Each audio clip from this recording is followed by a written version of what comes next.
की तो पिछले 2-3 दिनों से सरकार के और कांग्रेस के प्रवक्ता इस इशू को डाइवर्ट करने की दृष्टि से, जिसको मैं कहूंगा एक पेशबंदी टाइप की ब्रीफिंग कर रहे थे, एंटिसिपेटिंग ट्रबल। यह विषय बहुत सरल है। 28 जून 2004 को कोल ब्लॉक्स की कंपेटिटिव बिडिंग होगी।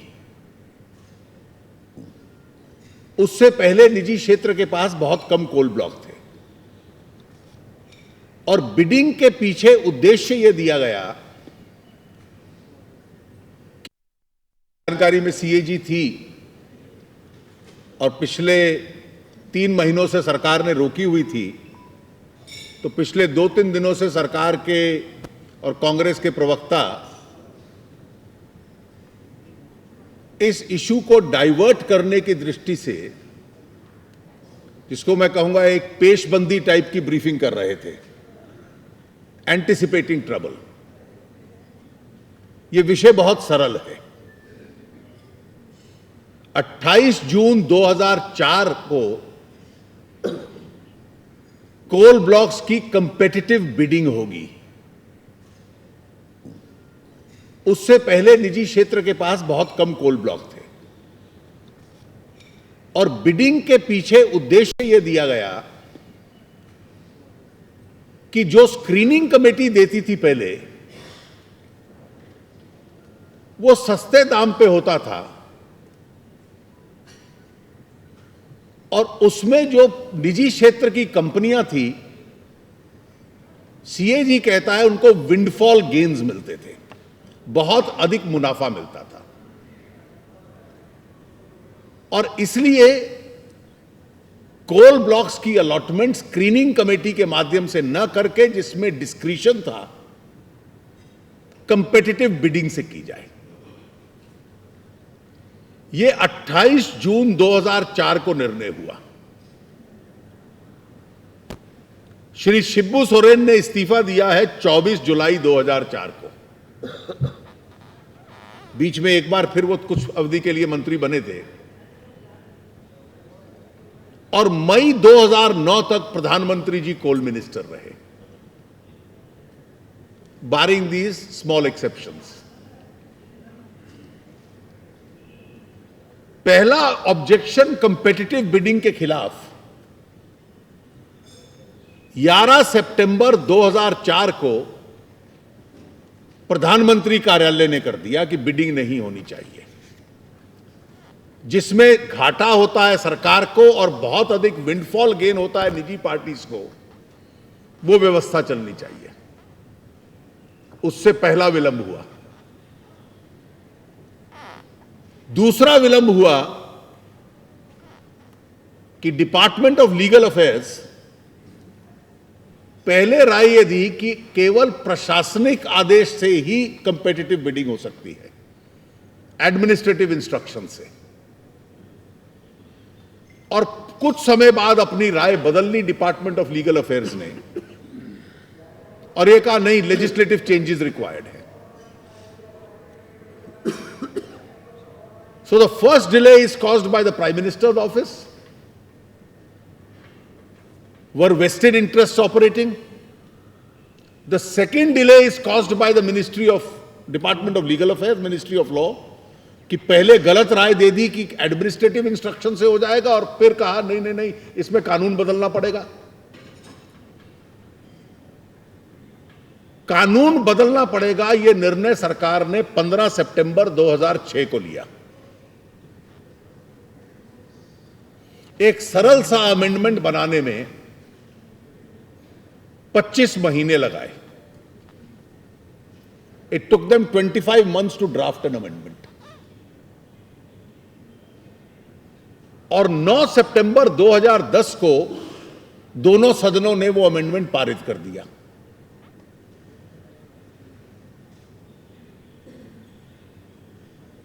उसको नोटिफाई करने में अब 17 महीने और लगाए और 2 फरवरी 2012 को इसको नोटिफाई किया। तो ये कुल सीएजी की रिपोर्ट, इसका केवल चैप्टर 4 पढ़ने की जरूरत है कि 28 जून 2004 का निर्णय लागू हुआ 8 साल बाद 2 फरवरी 2012 में, और इस 8 साल में 142 कोल ब्लॉक अलॉट हो गए डिस्क्रिशनरी अलॉटमेंट के स्क्रीनिंग कमेटी के माध्यम से। फिर उसका जो एक फॉर्मूला है कि कंपेटिटिव बिडिंग से कितना मिलता, और ये जिस रेट पे अलॉट हुए, उन 142 कोल ब्लॉक्स में जो घाटा है वो 1,86,000 करोड़ का।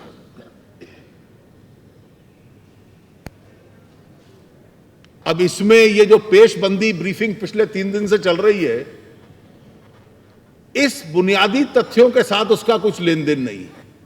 There is an 8-year delay caused 2G, और इसमें एक अंतर है।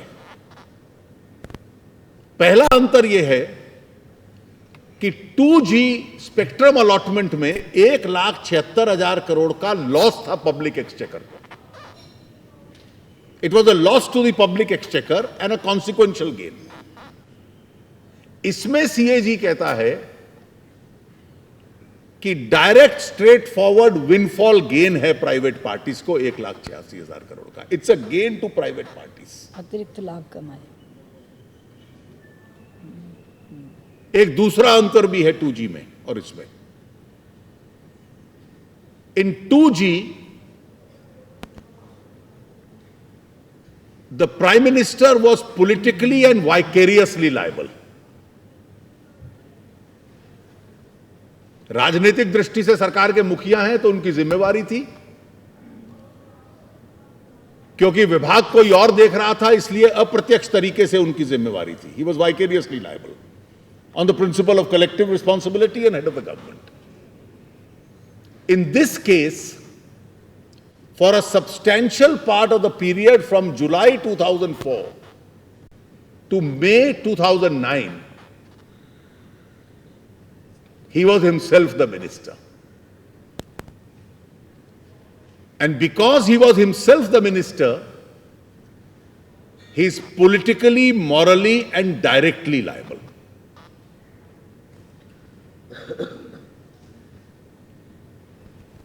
And if he is directly liable, he has to seriously introspect that he must take up and own up this responsibility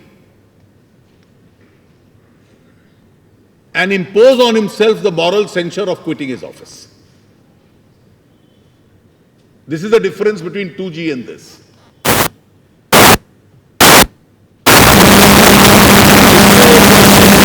ये है कि इस सरकार की जिन विषयों पे आलोचना होती है वो सारे तथ्य इस कांड में मौजूद हैं। Inefficiency, incompetence, lack of leadership, policy paralysis, कि आपको एक निर्णय को कार्यान्वित करने में 8 साल लगे। And this delay is for a collateral purpose, a corrupt purpose, कि निजी पार्टीज को पब्लिक एक्सचेकर की कॉस्ट पे लाभ मिले। So the element of inefficiency, lack of leadership, lack of decisiveness, incompetence, कि लॉ मिनिस्ट्री बार बार राय बदलती रही, पॉलिसी पैरालिसिस हो गया, और उससे लाभ हो रहा है प्राइवेट अलॉटीज को। ये इसके अंदर सारे इंग्रेडिएंट्स मौजूद हैं। देखिए, जहां तक 2G स्पेक्ट्रम अलॉटमेंट था, उसमें अप्रत्यक्ष तरीके से प्रधानमंत्री जी की जिम्मेवारी थी।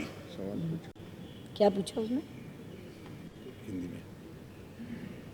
और जहां तक यह विषय है, इसमें वो प्रत्यक्ष रूप से जिम्मेवार है। हिंदी में बोलो। ओके। क्योंकि कोल मंत्री भी स्वयं ही थे वो काफी बड़े अवधि काल के लिए, और इसलिए राजनीतिक दृष्टि से, नैतिक दृष्टि से उनको स्वयं आत्मनिरीक्षण करना चाहिए कि इस पद पे उनको बने रहना चाहिए कि नहीं, और हम मानते हैं कि नहीं बने रहना चाहिए।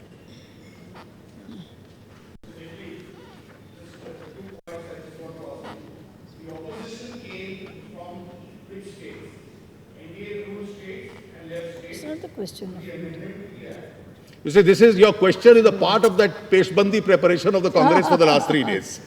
And I'll answer it straight away. I am not against you. I'm not against you. This is because this has been going on.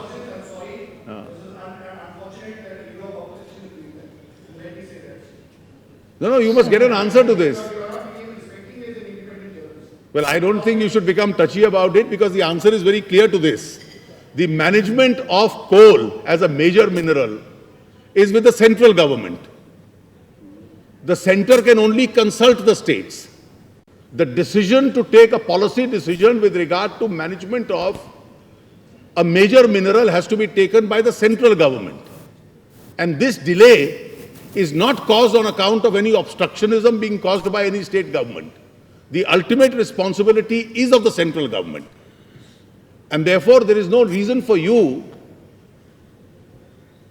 to feel upset about it, because for the last 3 days, and I am holding this note, which has been prepared by the government and circulated to its spokesman for the last 3 days, which has been displayed on the channels yesterday.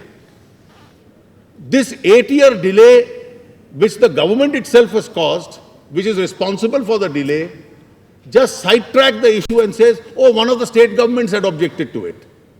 Is that the reason for this 8 years delay? The admitted answer is it's not. I'll come back. 2G से बड़ा मामला है। 2G में आप लोगों ने सदन को नहीं चलने दिया था और जेपीसी की मांग की, जिसमें सीधे आपको करेंगे प्रधानमंत्री नैतिक तौर से जिम्मेदार हैं और सीधे इसके लिए जिम्मेदार हैं नैतिक तौर से भी। तो पार्टी क्या आगे है इसमें कि करेंगे इस्तीफा? चलने देंगे और जेपीसी की मांग करना चाहिए पार्टी को, क्या लगता है? हम उनके इस्तीफे की मांग करेंगे, सीधे सीधे प्रधानमंत्री के इस्तीफे की मांग करेंगे। इसमें कोई जेपीसी का तो सवाल है ही नहीं कि जेपीसी के गठन का। सीएजी की रिपोर्ट बहुत सामने आ गई है, और जिसमें सीधे, जैसा अभी अरुण जी ने भी कहा और पहले मैंने, कि कोल मंत्री वो रहे हैं 8 साल में से 5 साल तक, इसलिए हम प्रधानमंत्री के इस्तीफे की मांग करेंगे।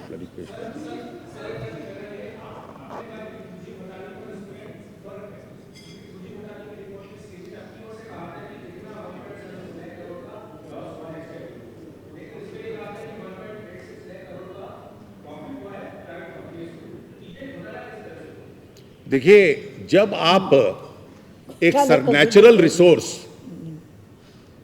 किसी निजी कंपनी को सस्ते दाम पे दे देते हो, तो उसमें स्वाभाविक है कि जो उसको विंडफॉल गेन होता है वो पब्लिक एक्सचेकर को नुकसान होता है। ये तो उसमें इनबिल्ट है, स्वाभाविक है। और इसलिए मैं दूसरी बात भी कह दूं कि एक मैंने कहा कि 3 दिन से ये पेशबंदी डिफेंस चल रहा है। दूसरा डिफेंस ये है कि सीएजी के ऊपर आरोप लगा दो। आज लगाया है। भारतीय जनता पार्टी इसकी घोर रूप से निंदा करती है। 2G के कांड में सीएजी के संबंध में विभिन्न तर्क दिए गए। श्री कपिल सिब्बल ने कहा कि 0 लॉस हुआ, और हर दृष्टि से आपने सीएजी की रिपोर्ट को नकारने की कोशिश की। अब 2G स्पेक्ट्रम अलॉटमेंट की जो रेजिडुअरी स्पेक्ट्रम सरकार के पास बचा इन लाइसेंसेस के कैंसिलेशन के बाद, उसका बेस प्राइस आपने 14,000 करोड़ बनाया है। जो 2008 के अंदर आवंटन किया था 11 जनवरी 2008 में, वो 1658 करोड़ में किया था, और अब बेस प्राइस 14,000 है। नीलामी में उससे बड़ा दाम मिल सकता है। और TRAI के चेयरमैन कह रहे हैं, I am aware of 3 parties who are already willing to buy this.